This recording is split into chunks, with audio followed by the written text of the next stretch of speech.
Well, happy Sunday, lovely people. Welcome to Breaking Chains Book Club as we continue to read Nobody's Girl by Virginia Giuffre.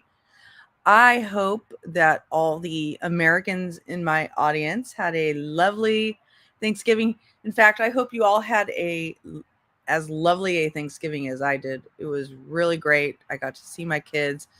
If you're a member, you got to see an image that I posted from one of our favorite holiday traditions. Both Christmas and Thanksgiving is to go to the beach. I get to go to the beach and watch my kids uh, body surf, and it was an absolutely gorgeous, gorgeous day when we went to the beach. Anyway, so we are here to continue reading Virginia Giuffre's book, Nobody's Girl. My lovely co-reader, let's give a shout out to her. She is busy packing to move and maybe even moving as we speak. So we are not going to be hearing her read today, but I wanted to go ahead and continue reading because I think this is a really good book and it means a lot to me. It's very important to me.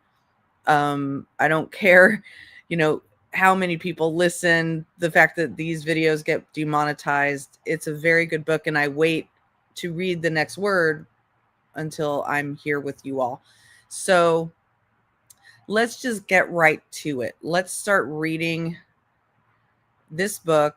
We are now on chapter 13, Life with Other Man. And just so you know, since I'm going to be doing most of the reading or all of the reading, I will not be able to engage in as much as I usually do with chat, but I will, in between chapters, if there are chapters, I will look and see if anything's going on in the chat. Hello, Music City Mom. Lovely to see you. I hope you had a great Thanksgiving. Okay, I'm going to go ahead and start reading and just enjoy. Enjoy as we continue to read this book, starting now with chapter 13. So, chapter 13, Life with the Other Man. I've said that Epstein seemed to be placing more trust in me. Now he began requiring me to travel more with him alone, without Maxwell or anyone else. On one trip in February 2001, we went to Zorro Ranch, where we saddled up 2 horses and rode together for hours. I was still his sexual servant, but this trip in particular had a familial feeling. I think it was here that Epstein tried to teach me how to drive in a car that had a manual transmission. I say tried because my stop and go grinding of the clutch scared him to death. He couldn't wait to get out of the vehicle. From New Mexico, we flew to Carmel by the Sea, California. Ooh, I've been there many, many times, where Epstein had meetings. At a seaside hotel, we checked into adjoining rooms, as we almost always did. I didn't know it then, but I figured it out since. Epstein was in town for the so-called billionaires dinner hosted by John Brockman to coincide with the annual TED conference in Monterey. Brockman, whom Slate once called the literary super agent who seems to represent every scientist who's ever written a best-selling book, had become something of a fixer for Epstein, connecting him with scientists who were doing research that Epstein was interested in. Epstein, in turn, donated money to many of those research efforts and to Brockman's nonprofit, the Edge Group, whose stated goal was and remains to arrive at the edge of the world's knowledge, seek out the most complex and sophisticated minds, put them in a room together, and have them each ask each other the questions they are asking themselves. Epstein regularly attended Brockman's billionaires dinner at TED, hobnobbing with a who's who of academia, literature, tech, and show business / entertainment.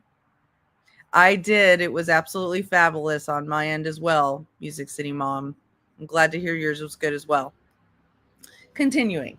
During the 2001 conference, when Epstein was busy, I wandered around the picturesque European-style village of Carmel by the Sea. The main street was something out of a fairy tale, with curved roof cottages and asymmetrical stone chimneys. As I meandered through the shops, I met a beautiful blonde girl with a southern accent who I guessed was in her late teens.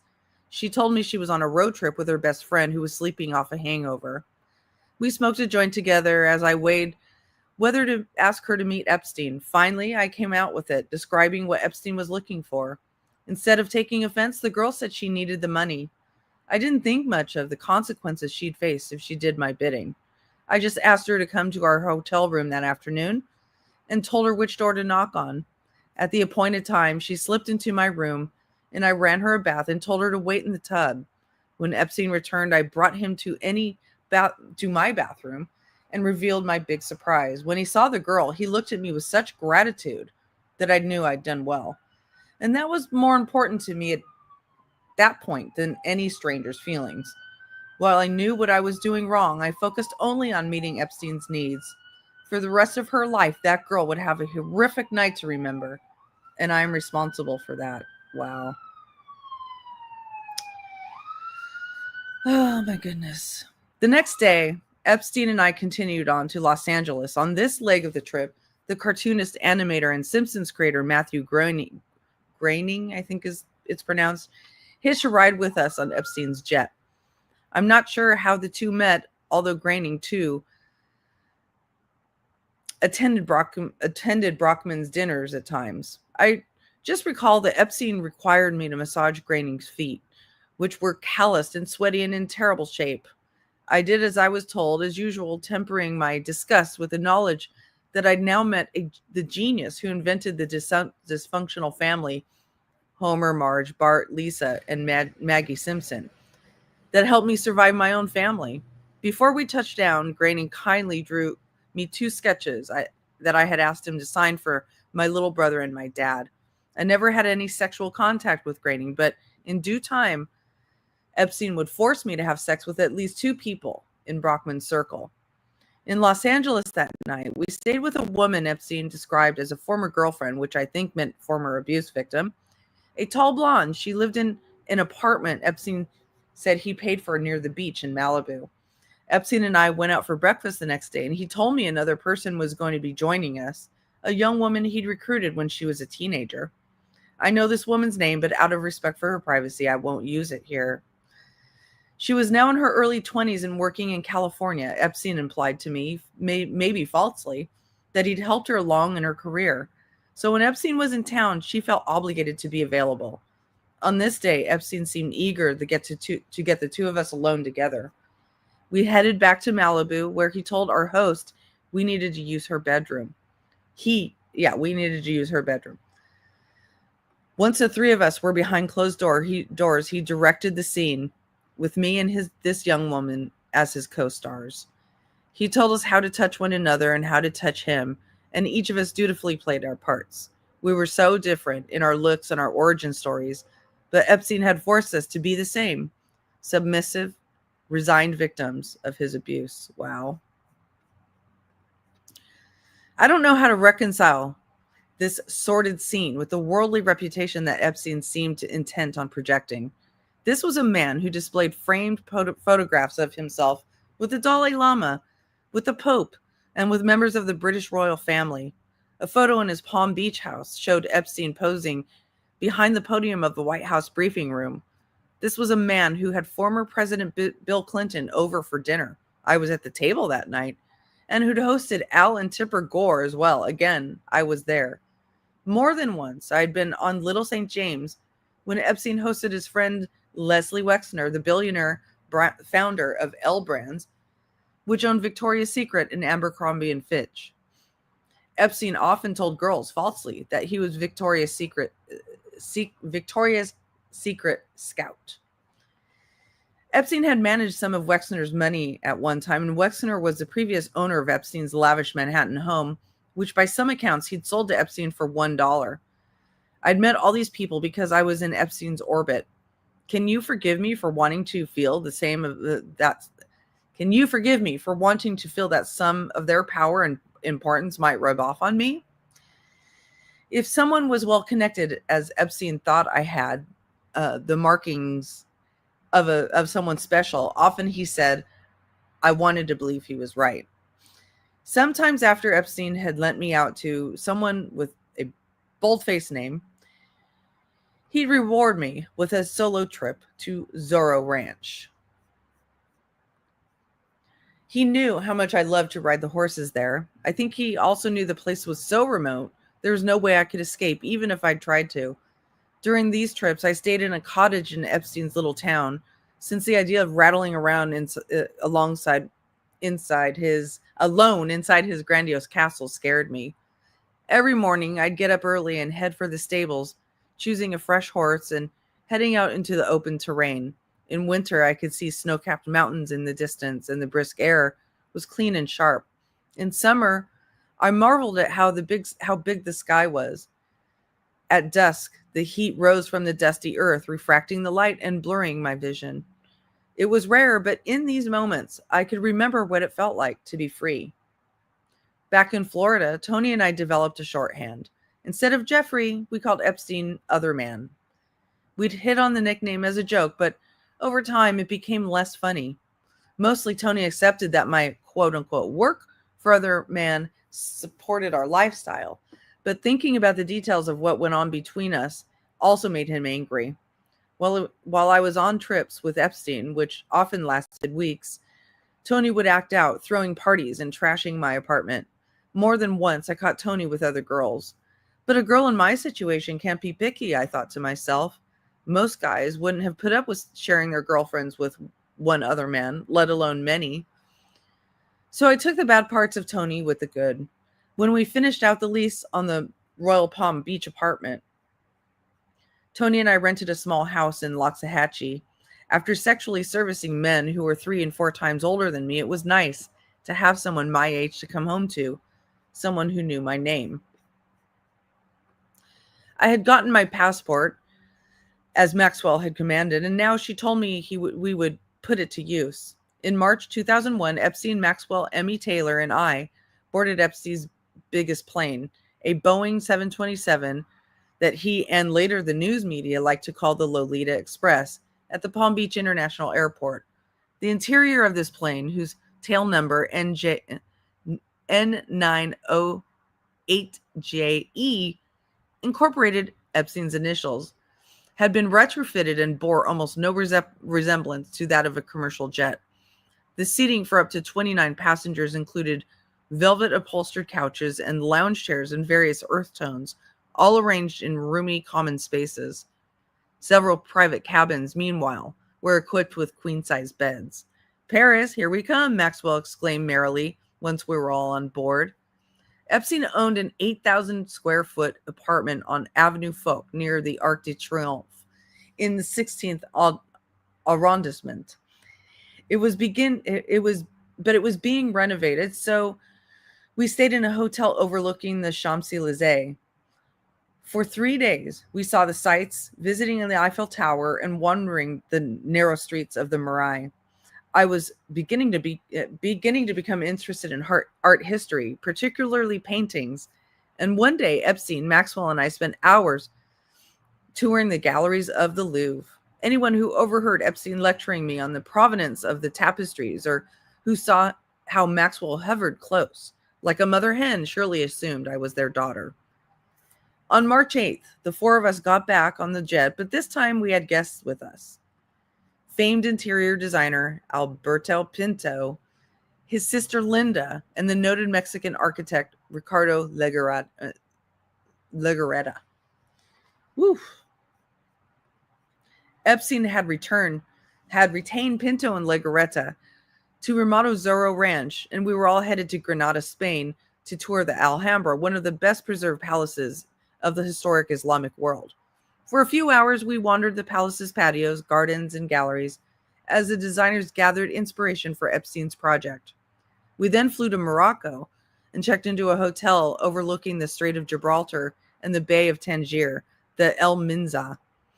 The place was rated 5 stars with bold Spanish Moorish decor, but when I entered my room, I found that a monkey had crawled through an open window and relieved itself on my bed. Maxwell called housekeeping, and my linens were promptly changed. Still, Maxwell couldn't resist turning the whole incident into a joke. "Maybe you should leave the window ajar tonight," she teased. That might be the way to find you a husband before you get any older. It must have been that same afternoon when, against the advice of the concierge, I decided to walk to the village market and take some photographs. I was in Africa, after all, for the first and perhaps last time in my life. It would be a shame if all I saw was the inside of a hotel. As I set out, I'll admit I was taken aback by how many beggars lined the streets. I soon found myself surrounded by children, many of them tugging on the sleeve of my jacket, their palms outstretched. Some were painfully thin, and I could see hunger in their eyes. I turned a corner, and the crowd around me dispersed, but for two young boys just ahead of me. They looked like brothers, and as I watched them kicking a tin can back and forth in the street, I was struck by their joyfulness. They were just as skinny as the other kids I'd noticed, and their clothes were dirty. But when I caught up with them, they spoke to me in English, and their enthusiasm and curiosity won me over. I asked them why they weren't in school, and they said their family was too poor to send them. Maybe it was my own regret about quitting school before graduating, but the way they talked made me sad. The boys seemed to accept that kicking a can in a dusty street was all they could hope for. For a second, I was reminded of myself, so used to unacceptable living conditions that I had stopped even hoping for what I lacked. But then I felt guilty about the comparison. How could I feel sorry for myself, a well-fed, well-dressed American who was staying at the El Minza, without thinking? I opened my purse and emptied my wallet, pressing nearly 2,000 US dollars into the boy's hands. Oh my God. Before saying goodbye, I handed a disposable camera to a passerby so the brothers and I could pose for a photo. I'd keep that photo for years until one of my lawyers asked for it and then lost it. Ugh. When I got back to the hotel, Epstein made fun of me for giving so much money away, but it felt good to try to help someone whose circumstances seemed bleaker than mine. A day later, the architects and designers peeled off, and our original foursome flew from Tangier to London. We arrived late in the afternoon, and Taylor headed off to visit family. Her father was a professor at Oxford University. The rest of us went to Maxwell's pied-à-terre, where a white mews house in Belgravia, a short walk from Hyde Park. Epstein and Maxwell were going out to dinner, but I begged off, claiming exhaustion. With the house to myself, I took the opportunity to call my parents and was thrilled to find that both my brothers were there. As I passed the phone from person to person, I strived to paint a glowing picture of their adventurous sister, making good money and seeing the world. After I hung up, however, I felt exhausted and empty. It had been hard work to project positivity when at my core I was struggling. Eager to be unconscious, I took a sleeping pill and fell into bed. The next morning, on March 10th, 2001, Maxwell woke me up by announcing in a sing-songy voice, "Get out of bed, sleepyhead." It was going to be a special day, she said. Just like Cinderella, I was going to meet a handsome prince. Oh, God. Her old friend Prince Andrew would be dining with us that night, she said, and we had lots to do to get me ready. Maxwell and I spent most of that day shopping. She bought me an expensive purse from Burberry and 3 different outfits. When we got back to her house, I laid them out on the bed. There were 2 sexy, sophisticated dresses she'd picked out and a third option that I'd lobbied for. A pink V-neck sleeveless mini t-shirt and a sparkly multicolored pair of jeans embroidered with a pattern of interlocking horses. After I showered and dried my hair, I put on the jeans and top, which left a strip of my stomach exposed. Maxwell wasn't thrilled, but like most teenage girls then, I idolized Britney Spears and Christina Aguilera, and the third outfit was something I imagined the two of them might wear. I told Maxwell it felt more like me. When Prince Andrew arrived at the townhouse that evening, Maxwell was more coquettish than usual. "Guess Jenna's age," she urged the prince after she introduced me. The Duke of York, who was then 41, guessed correctly, 17. "My daughters are just a little younger than you," he told me, explaining his accuracy. As usual, Maxwell was quick with a joke. "I guess we will have to trade her in soon." Blah. Fucking sick, man. Hope you're all doing all right out there. I'll continue reading. In contrast to his appearance today, stout, white-haired, and jowly, Prince Andrew was still relatively fit, with his short-cropped brown hair and youthful eyes. He'd long been known as the playboy of the royal family and as a divorcee. He and his wife, Sarah Ferguson, or Fergie, had split in 1996. He was holding tight to that role. That night, he wore slacks and light blue dress shirt open at the collar, with French cuffs and elegant cufflinks. When I noticed that Epstein called the prince Andy, I began to call him that too. As we chatted in Maxwell's entryway, I suddenly thought of something. My mom would never forgive me if I met someone as famous as Prince Andrew and didn't pose for a picture. Excusing myself, I ran to get a Kodak fun saver from my room, then returned and handed it to Epstein. I remember the prince putting his arm around my waist as Maxwell grinned beside me. Epstein snapped the photo. Very smart, getting that camera out of your room, even if it was for a different reason. After a bit more small talk, the four of us headed out to the cold spring air. The prince rode with his security detail. Epstein, Maxwell, and I were in a separate car. We went to a restaurant for dinner and afterward to an exclusive London nightclub called Tramp. The prince went to the bar and came back with a cocktail for me. Then he invited me to dance. He was sort of a bumbling dancer, and I remember he sweated profusely. I had another drink, and the prince did too. We then headed back to Maxwell's, again in two cars. On the way, Maxwell told me, when we got home, you are to do for him what you do for Giuffre. I knew better than to question her orders. That empty feeling descended on me again. More and more, I felt like my default state.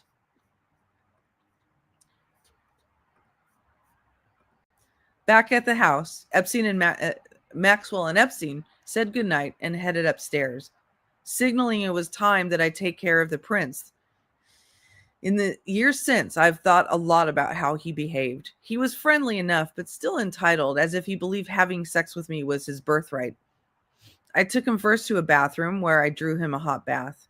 We disrobed and got in the tub, but we didn't stay there long because the prince was eager to get to the bed.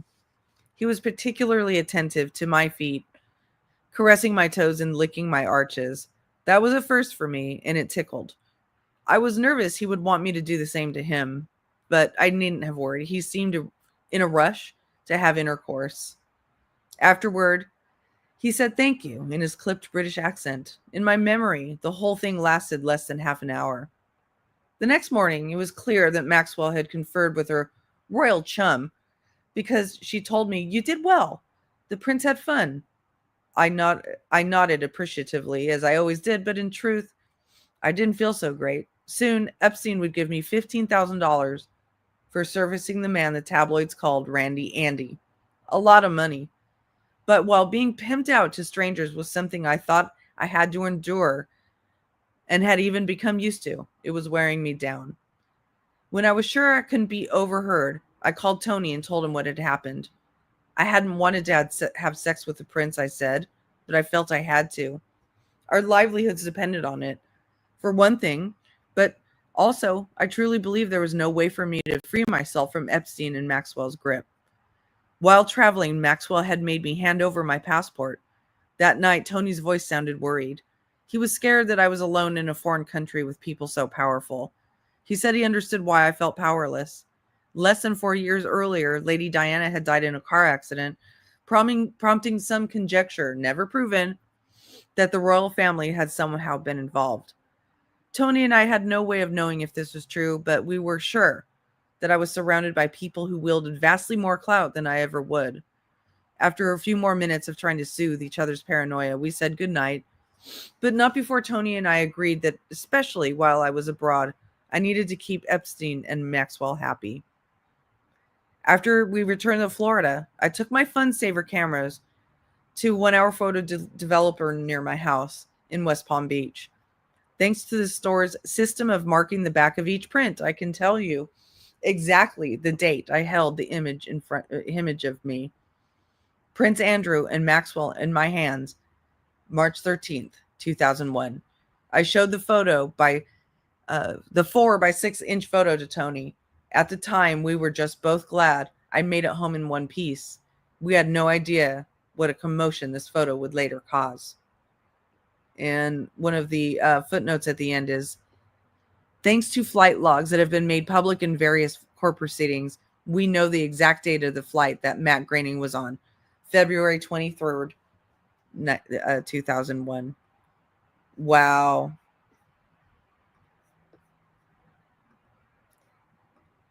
I have a lot of thoughts about that chapter. Hold on just one moment.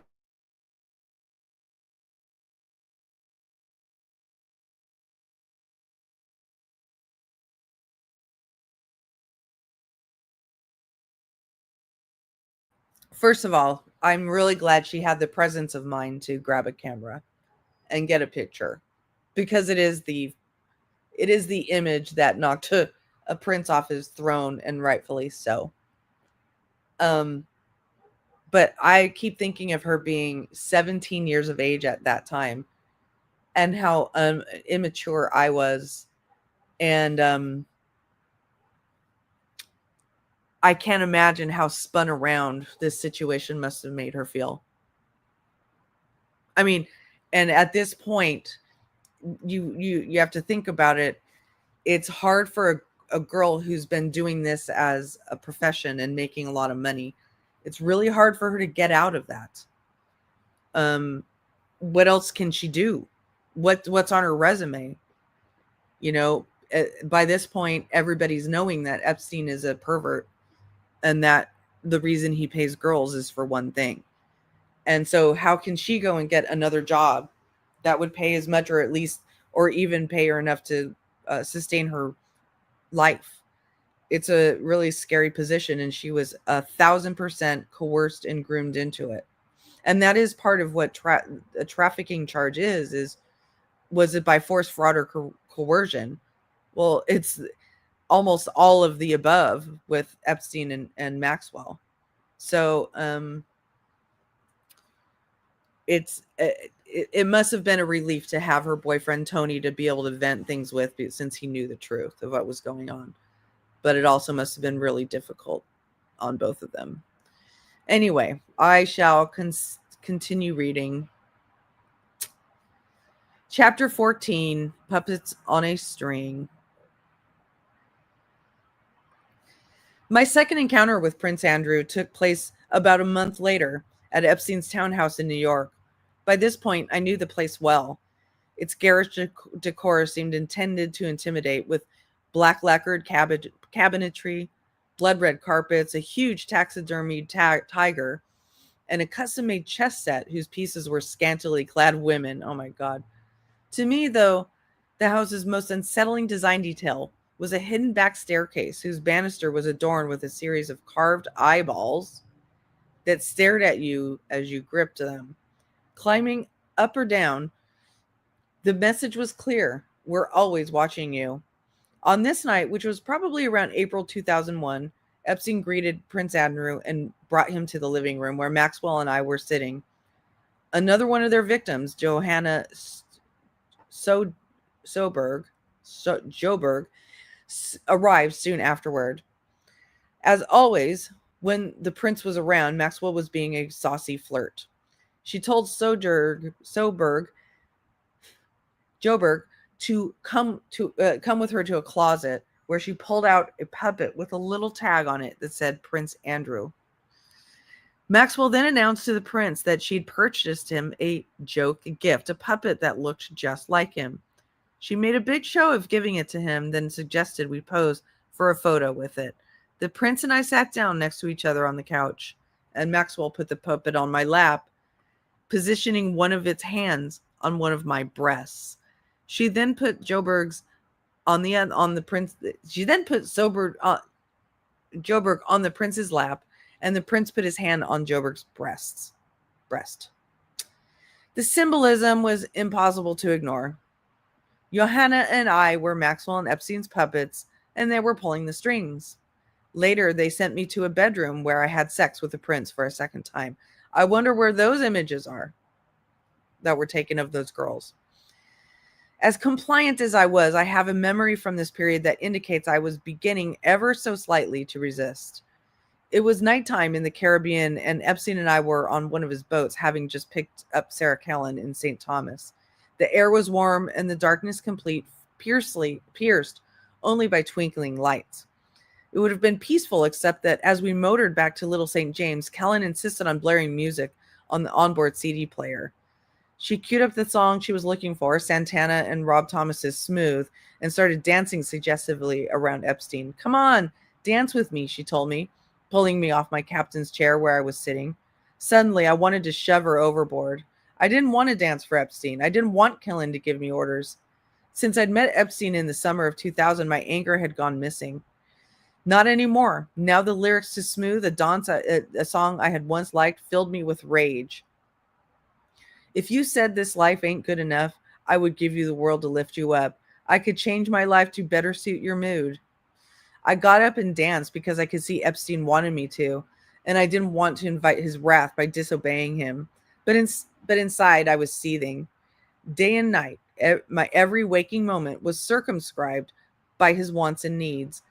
I was caught in the trap of familiar diminishment, but still, something about Epstein's hold on me kept me docile and acquiescent. In May 2001, Epstein, Maxwell, and I flew to the French Riviera to attend the model Naomi Campbell's 31st birthday party, which was being held on a yacht. That night, I wore the same outfit I'd worn when I first met Prince Andrew, the shiny jeans emblazoned with horses, the tight-fitting pink top. All evening, I felt like a stowaway on that crowded boat in Saint-Tropez. For her part, the birthday girl ignored me, and her white-haired boyfriend, Flavio Briatore, an Italian businessman and convicted con man, looked old enough to be my grandpa. Conscious that I was one or two decades younger than everyone else, I lowered my eyes and tried to blend in. It could have been after this party that a friend of Epstein's, I'll call him billionaire number 2, caught a ride with us back to La Biste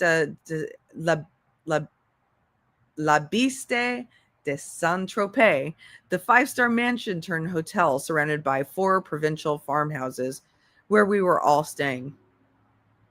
On the way, Epstein made it clear that he wanted to give me his 50-year-old stranger, give me this 50-year-old stranger with thinning brown hair a massage. So when we arrived, I accompanied the man to his cottage. Hoping that I could get away with merely a rub-down, I used my most professional-sounding therapeutic voice and instructed him to undress and lie under a towel. But Epstein must have briefed him about what he could expect, because billionaire number 2 ignored my instructions and began to undress me. You really can't give a massage wearing this outfit, sweetie, he said. After we had intercourse, the man offered to pay me triple what Epstein had paid if I'd come work for him. I politely said no and said my goodbyes, returning to Epstein's room as he instructed me to. When I told him about billionaire number 2's offer, Epstein was fascinated. Wow, y'all. This book just makes me sick. That's good money. How could you decline? Epstein asked, amused. I responded with my own question. Who would look after you if I were gone? I'll never forget how he gazed at me that night. I wanted to believe he adored me, but what he adored was my loyalty to him, and I was so invested in my role as his caretaker that I told myself he was loyal to me too. I see now that this was a fantasy, but it was one that Epstein encouraged. For example, he never hesitated to give me advice about my tumultuous relationship with Tony, whom he insisted wasn't good enough for me. One day, I'd had a fight with Tony. I was giving Epstein a massage when he raised his head off the table and told me, you know it's not good to massage people when you're angry. Too much negative energy. I hesitated as I tried to evaluate what he meant. Was he just admonishing me, or was he curious why I was upset? Unsure, I tearfully told him Tony had cheated on me again. Epstein paused, and for a second, I thought he was going to console me, but instead he laughed. You can't hold that against him, he said matter-of-factly. He's only doing what every guy in the world does. I must have looked crestfallen because he kept talking, taking on the professional tone that he often used with me. I'm on your side, which is why I'm going to save you a lot of grief with this one tip, he said. Never expect a man to be faithful, and you'll never be let down. It's just the way men are genetically imprinted. Oh my God. Sick, man. Then he lowered his head back into the face cradle, and I spent the remainder of the massage even sadder than before. That was classic Epstein. He liked to assert that he was enlightening me, making me better by teaching me the ways of the world. That's what they do, those groomers. They say they're teaching you the ways of the world, they're making you better. There's a fine line, though. Let's keep going. I don't know exactly when I had sex with Prince Andrew for the third time, but I do know the location, Little St. Jeff's. I also know that it was not just the two of us this time. It was an orgy. I was around 18, I said in a sworn declaration in 2015. Epstein, Andy, and approximately 8 other young girls and I had sex together. The other girls all seemed and appeared to be under the age of 18 and really didn't speak English. Epstein laughed about how they couldn't really communicate, saying they are the easiest girls to get along with. Since I gave that account, the pilot David Rogers has said in a deposition that a coded notation, AP, quote unquote, AP, that he made on his flight log for July 4, 2001 referred to Prince Andrew. He said that Epstein, the prince, another woman, and I flew from St. Thomas that day back to Palm Beach. I guess it's possible that the orgy I remember occurred in the days leading up to that flight, which would mean I was still 17. I'll probably never know the date for certain. What I do know, because Epstein told me, is that Brunel, the French modeling agent who was also in attendance, supplied the other girls who took part. Just 4 days after Independence Day on July 8th, 2001, Epstein, Maxwell Taylor, and a few others and I flew from Palm Beach to Teterboro Airport, just outside New York City. I wasn't in great shape. For 3 weeks, I'd had irregular bleeding, but had tried to ignore it. Now that we were back in New York, I began feeling a tenderness in my abdomen. I lay down for a nap and must have fallen asleep because the next thing I knew, I woke up in a pool of blood. Sharp waves of pain racked my body as I crawled to the intercom, screaming that I needed help. I remember Jojo, the butler at the Manhattan townhouse, was so kind, helping me down the stairs as Epstein and Maxwell got a car to take me to New York Presbyterian Hospital. When we arrived at the emergency room, though, Epstein took charge, lying that my birthday was in 1982. I was born in 1983, so I would appear to be 18. I was admitted and given some sort of pain medicine, and things got blurry after that. I remember a doctor asking me questions when I described my stabbing pain. He wondered if I had polycystic ovary syndrome, which can be painful when the cyst bursts. I have hazy memories of my feet in the stirrups, of white papery gowns and bright lights. I also remember Epstein was in the examination room with me, and before the doctor left to write up his notes at one point, Epstein intercepted him. The two men talked quietly in the doorway, serious looks on both their faces. Then Epstein sent the doctor away. My sense was that a gentleman's agreement had been struck between Epstein and the doctor. Whatever was going on between this middle-aged man and his teenage acquaintance, the two men seemed to have agreed it would be kept quiet. This would be one of many doctor's visits, the specifics of which I tried to blot out. After being used by Epstein and his pals, my body was often in agony, but just as in my childhood, when my frequent urinary tract infections led to countless uncomfortable examinations, in the hospital it was as if my mind protected me by shutting down. That and the fact that I was heavily sedated have always made it difficult to know precisely what happened.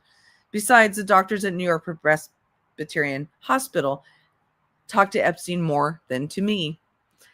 It was only after I was discharged a couple of days later and Jojo ferried us back to 71st Street that I began to piece things together. I had a tiny incision near my belly button, which one of the other girls in the house told me was consistent with a laparoscopic surgery for an ectopic pregnancy. But Epstein told me I'd suffered a miscarriage, which is something altogether different. I've seen the medical records since, and they don't contain the word miscarriage. They note severe cramping and weight loss, 7 pounds this month, as well as that I had reported having sex with the same partner for 2 years, but they don't definitively describe all I went through. The one thing I remember clearly is that at one point, a doctor told me I might never be able to have children. I've already said that Epstein never wore a condom. Neither did the men he and Maxwell trafficked me to. I made Tony wear a condom at Epstein's insistence, and I was on the pill, but I must have missed a day. After my hospital visit, I had to come to terms with the fact that I had gotten pregnant and lost a fetus without even knowing it was happening. That made me feel even more numb, but there would be no time for grieving. In Maxwell and Epstein's world, the party never stopped. Wow. So, what I'm gathering by that, I feel like the doctors, there must have been some exchange of favors there for Epstein to be able to talk to the doctor like that. And he must have specific doctors on staff there or something like that. In the years since, doctors and healers who I have consulted have suggested that my body, having withstood so much sexual trauma, was staging a kind of revolt. That idea makes sense to me, especially because around this time, Epstein was inventing new ways to abuse me. He'd become interested in sadomasochism, and he didn't care who knew it. When a Vanity Fair reporter paid a visit to his Manhattan townhouse, he left a paperback copy of the Marquis de Sade's The Misfortunes of Virtue out on his desk for her to see. But he wasn't just reading about it. He'd begun to experiment with whips and restraints and other instruments of torture. At that time, I was the only one of his girls, so far as I knew, whom he suggested to this cruel torment. In session after session, he would play out various fantasies with me as the victim. I was gagged and often hogtied. Jesus. Epstein liked to put a black leather metal-studded collar around my neck that continued down my spine, where it attached to a chain that bound my hands and feet together. The backbreaking contortions of this contraption forced upon me caused me so much pain that I prayed I would black out. When I did, I'd awaken to more abuse. In the midst of all this, Epstein bought a ticket for me to see Broadway play The Phantom of the Opera. I'd never been to the theater before, and I was stunned not just by the spectacle, but by how much the Phantom reminded me of Epstein. A brilliant scholar, magician, architect, inventor, and composer, the Phantom had been born with a deformed face. I'll never forget the scene when he forces a young girl he has abducted to put on a wedding dress. The girl explained that she fears not his physical appearance, but rather his inner nature. But even today, when I hear Andrew Lloyd Webber's song Think of Me, I think of Epstein, the twisted monster who essentially abducted me. Thinking about an imagined future when his prisoner has broken free, the Phantom sings, "Long ago, it seems so long ago, how young and innocent we were. She may not remember me, but I remember her." I had descended into a deeper level of hell. As we moved into autumn, the world was going crazy. On September 11, terrorist attacks on the World Trade Center towers shook every American to his or her core. But even before that, I had begun to fall apart. My grandma Shelley had fallen ill, and while I managed to see her in Florida right before she died at the end of August, I felt guilty that my obligations to Epstein had long ago turned me into an absentee granddaughter. In October, Maxwell flew up to New York City to host a dinner party for Prince Andrew, who was visiting the United States for the first time since 9/11. Epstein and I stayed behind in Palm Beach, I remember, and that's when he pulled me aside and said he'd noticed how strung out I seemed. There were dark circles under my eyes, and my ribs were visible beneath my skin. I told him I wasn't sleeping well. I'd added cocaine to the drugs I was taking, and that wasn't helping any. Epstein looked disgusted. He said my drug abuse had become unacceptable. He had always demanded that his regular girls be cheerful and appeared to desire him. Me, I was dead-eyed, and listless. "You're not the same girl you were," Epstein said coldly. "You need to clean yourself up." I didn't argue. He said he was going on a trip. "I'll call you next time I'm in town," he said. Then he sent me home. All I felt was relief, at least at first. This was my chance for a new life, and I tried to treat it as such. I had invested the money Epstein paid me in my car of my own, a used Dodge Dakota pickup truck with great stereo system. So for the first time, I could get myself around. That was good because I needed to make money. Epstein had stopped paying my bills. Ooh. I worked briefly in an animal hospital trying to make good on my childhood vow to learn what it took to become a veterinarian, but I was a mess. I got there late and made up excuses. They fired me. Chastened, I got my first waitressing gig, and while that restaurant didn't keep me for long, the experience I gained made it easier to find another job. Little by little, the drugs I'd been numbing myself with left my system, and I began to feel more like the old Jenna. At the same time, though, a nagging feeling of worthlessness remained. Amid the awfulness, Epstein's praise had been my main source of self-esteem for so long. Even though I needed the break he had given me, I felt ashamed that I'd caused him to think ill of me. Tony and I made a vow. We would go back to school. We enrolled at the aptly named Survivors Charter, a place aimed at older students who wanted to get their high school diplomas. I hoped having a common goal would help Tony and me improve our fraught relationship. But if that had ever been possible, I soon found out that it was no longer. Tony had gotten caught more than once stealing everything from DVDs to his brother's truck.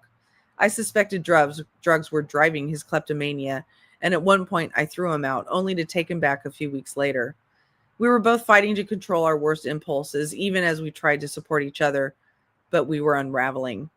In November 2001, my old tormentor, Ron Eppinger, who'd pleaded guilty to charges of smuggling aliens to the United States for purposes of prostitution, finally received his sentence. 21 months in prison, a $6,000 fine, and the forfeiture of a boat and the limousine he'd used to promote his call girl service. To my mind, Eppinger had gotten off easy. Not that I was surprised. Less than 3 years had passed since he'd first picked me up in that limo, but it felt like forever. And everything that had happened to me in Epstein's world had only confirmed that certain privileged men existed in a liminal space outside the law, no matter how dastardly their behavior. During this period, Epstein was keeping busy. Flight logs would later show he and Sarah Kellen flew to Ohio to attend the funeral of Leslie Wexner's mother, Bella.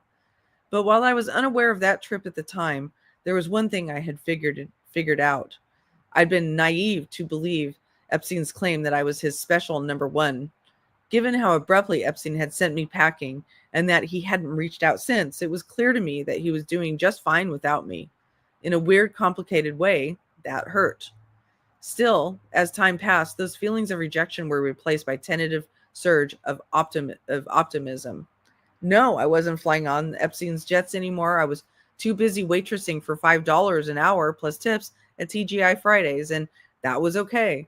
Even as I faced how disposable I'd been, I was finding ways to establish my own value outside Epstein's world. My older brother, Danny, was about to get married to a great woman named Lynette, and I was happy that I would be able to attend their ceremony. Had I still been on call 24/7 for Epstein and Maxwell, there's no way I could have guaranteed that. After GGI Fridays, I did a few shifts at a restaurant called Menino's. Then I got a full-time gig at a place called Roadhouse Grill. I liked my colleagues and enjoyed how my ability to read customers' wants and needs translated into generous tips. Then one night, after my shift in March 2002, Tony, who'd borrowed my Dodge truck, came to the Roadhouse Grill to pick me up. As he sat at the bar waiting for me, he noticed the jar that held the tip money. Sorry, guys, I heard a noise and I wasn't sure. I heard a little noise. Let me start over. Then one night, after my shift in March 2002, Tony, who'd borrowed my Dodge truck, came to the Roadhouse Grill to pick me up. As he sat in the bar waiting for me, he noticed the jar that held the tip money that the waitstaff had pooled throughout the night. When no one was looking, he helped himself. I had no idea. I clocked out and we went home. The next day, my boss called and accused me of stealing. I said that I hadn't done it, but with a heavy heart, I suspected I knew who had. I begged my boss to take what was missing out of my next check, and when he said no, I went over the next day and paid the money back. But still, he told me I was fired, that he'd called the police. I was terrified I would be arrested. That's when Epstein called me to check in. His timing was uncanny, eerie even, and almost made me believe he was as all-knowing as he liked to brag that he was. "Come for lunch," he said. "I want to see you." When I arrived, he looked at me, evaluating whether I was still using drugs. Only when he was satisfied that I was clean did he ask me how I was doing. I burst into tears. The tip jar at work, I told him, my words pouring out of me. Tony had emptied it and gotten me fired. What if the police came for us both? Epstein had never approved of Tony, but he said he could easily get the police to back off. Yikes. He had one condition, however. I had to return to El Brillo Way. I had no job. My boyfriend was a screw up. So when Epstein returned and led me back to the massage room, I followed him. That was all it took. I was back under his thumb. Wow, y'all.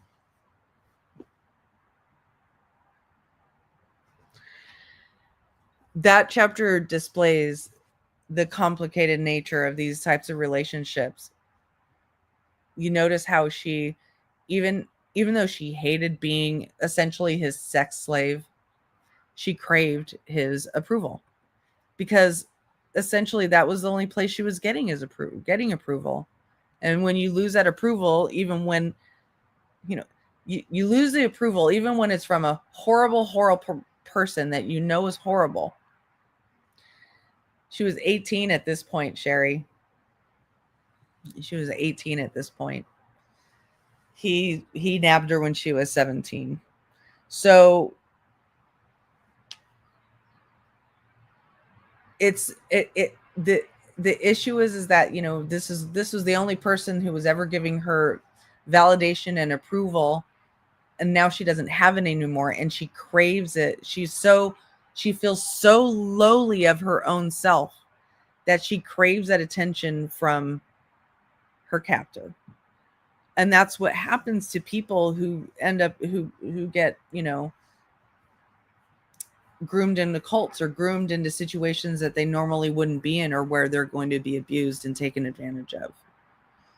And we were talking earlier in the last chapter about where would she go? What jobs would she get? Well, luckily, you can see she's able to get some jobs, but it's all very, she's on such unstable footing with the boyfriend she had and the drugs she was taking, and, having to cope with her situation by taking drugs, and then getting addicted to them, of course. She's still in a precarious position, and it's very, very easy, just like any addict. It's very, very easy to pick up that next, fix again, or that next, and the fix could be, getting money from your sex trafficker, because you've been lured into that lifestyle, and now you depend on it. And, just like any other addiction. And it's very sad. And the thing that really, really aggravates me is that stuff like this still goes on to this day in many areas of the world, including right here in our wonderful, beautiful, free United States. Yeah, that's right, Sherry. It's all she knew. It's all she knew.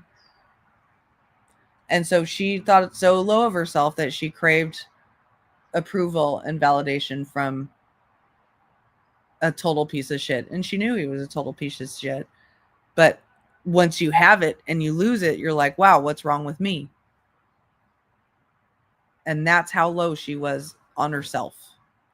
And that's the entire point of traffickers like Maxwell and Epstein, is to keep them at that low point, so that they always feel like they need them. Yeah, all sorts of horrid.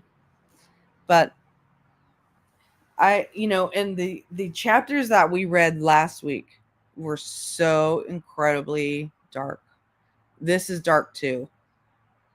It's kind of all dark, in all honesty, but I mean, just the details and the things that Epstein and Maxwell did to keep her under their thumb and in their control, and feeling terrible, and like they're better than she's worth.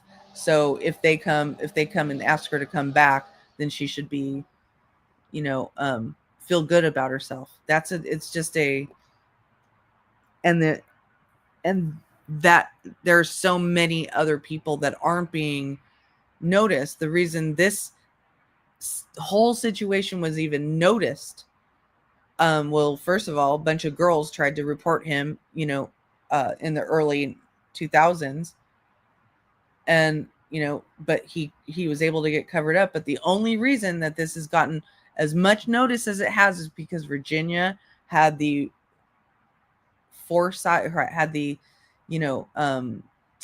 presence of mind to grab a camera and have Epstein take a picture of her with the prince. I know, right, girl next door? It can happen to, I mean, you think about the girl that she was talking about, they went on a trip when they went to Carmel by the Sea. I've been to that place hundreds and hundreds of times, Carmel by the Sea. It's beautiful. It's upscale. And there are all kinds of young women walking around that area, totally innocent, totally not expecting another young girl to walk up to them and say, oh, you can make a lot of money by giving this man a massage. And that still to this day happens every day in places like Carmel by the Sea, where you should be too wealthy to even you should be too wealthy to know better. They all know better. But they get past a certain wealth point and they think that they're invincible and that the rules don't apply to them because they've defied the odds of wealth. They can defy the odds of morality and, blur the lines. And it's really fucking disgusting. So anyway, I have read for nearly an hour now and my voice is getting sore, and I miss my co-reader, but I hope that she's having a smooth move. It sure does, Sherry. It sure does. That's why I am dedicated to reading this book and focusing on the victims of Epstein amidst all this political upheaval. I want the victims' voices to be heard, so that other potential victims could hear how this is done and avoid it. It's like the euphemism for this type of situation is sugar daddy, right? Now that's usually just like a one-on-one situation but Epstein took it farther, and I got to wonder how many other quote unquote sugar daddies take it further. It's really, and and that's what a lot of people in the world just see women as that's what they are, a big vagina that they get to rent out to other people. It's really sick. So anyway, I do appreciate you all being here. Thank you for chatting and listening. I hope this month of December and getting ready for the holidays is good for you. And I will be here next week unless anything barring any other complications. I do plan to be here next week, and I believe Cinnamon Girl will be here to help me read next week as well. So until then, look out for other content. I've got a few things in the works right now that I hope to post soon. So please stay tuned and have a wonderful, wonderful rest of your day. Thank you very much again, and goodbye. That's cool, Sherry. See you later.